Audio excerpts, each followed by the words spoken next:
Lucas, do you have my slides that you could put up? Okay, perfect, wonderful. Well, I'm going to start with a story. Hazel was only a teenager when she was in high school, and when a trafficker came into her village in Ghana, and he lured her into the kafala system, a form of indentured servitude that is prevalent in much of the Middle East. What Hazel thought was a wonderful job in Europe was actually servitude in the Middle East, and she didn't know this until she was hundreds of miles away from home, and her passport had been seized. This is a copy of a similar labor contract. It's not actually hers, but it was actually someone that was enslaved close to her.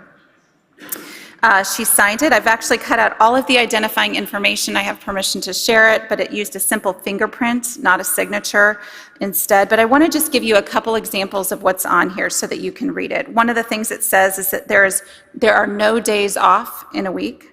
The girls are not allowed to go out of the home without taking permission from the family, even if they want to buy something from the market.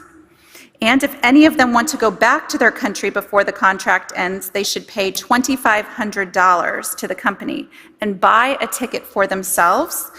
Yet they make only $250 a week, if you read that. But I want to tell you with this that there is good news for Hazel. This is the photo that was taken the day she got to go home to Ghana. She experienced both labor and sexual exploitation, but now she is free, and she is passionate about educating students and their parents, especially in her home country, about the signs of human trafficking. She often says that she would never have been trafficked if she had known that the promises presented to her in high school by a person that she trusted as a young adult friend, that they were actually lies. Since returning to Ghana, her passion is leading school-based and community-based prevention education, the kind of education that could have stopped her from ever embarking on her journey in the first place. Hazel is also an example of the fact that human trafficking is a borderless crime, and it is globally fueled by both labor and exploitation and sex trafficking. We are here at a security forum today, so it is important to note that there are currently 24 armed conflicts around the world, and the war in Ukraine is just one of them. These conflicts are driving a wave of mass migration, which is fueling organized criminal networks like MS-13 and other terrorist networks. All of these criminal networks use sex trafficking, labor exploitation, and forced marriage as a significant source of income.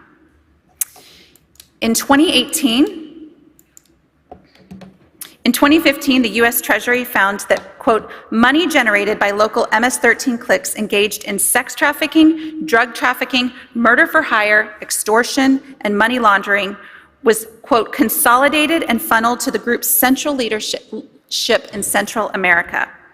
All of these factors contribute to a heightened risk of human trafficking for children, especially who can be sold for sex as a source of income for the organization.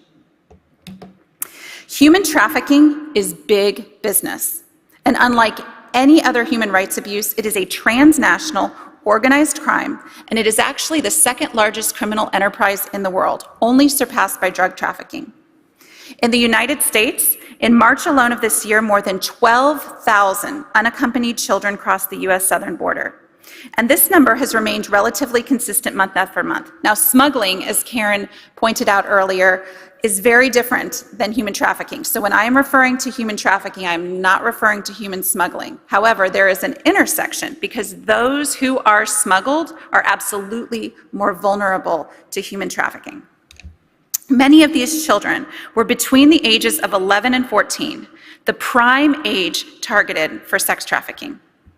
We know, as Karen said, that it generates more than $150 billion annually, and it actually funds every single nation and movement that is currently threatening the security of our world today, many of whom have been mentioned here in this forum this morning. And we're talking about China and Russia and many other nations.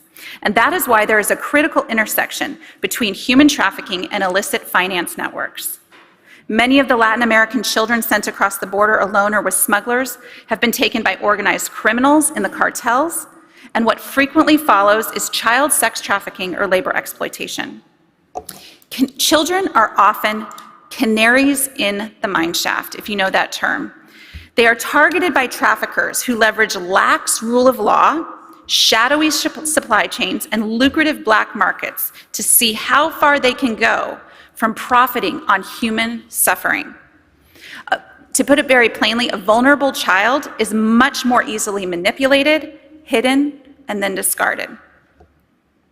So here is what you can do today as lawmakers. There are a couple of things. One, like I said, I lead the Interparliamentary Taskforce on Human Trafficking. We meet with leaders from all over the world to talk about policy solutions and actually to provide awareness, and then have working groups that are going on currently. But also, you can draft legislation. And I just want to encourage you, this is sample model legislation. Karen had mentioned this earlier. This is model legislation that is currently in the United States Congress. I have put here section 101, it's the Frederick Douglass TVPA, but this is great legislation that actually does not mandate curriculum. What it actually does instead, this particular legislation, is that it provides a vehicle for funding curriculum to the states. And so here's the deal. Curriculum is cheap. The average cost, most people don't know this, the average cost of restoration for a victim of human trafficking is over $500,000 and at least 5 years. And that estimate is actually quite low. But most of the time, curriculum is either free or it's less than $2 per child. So look at the cost difference just in that alone. So I would tell you that's where as we look at this issue, I've talked to lawmakers from all over the United States, but all over the world. And specifically, as we look at this intersection between human trafficking and global criminal networks, one of the simplest and easiest legislative fixes that anyone can do is to put in prevention curriculum. So thank you so much.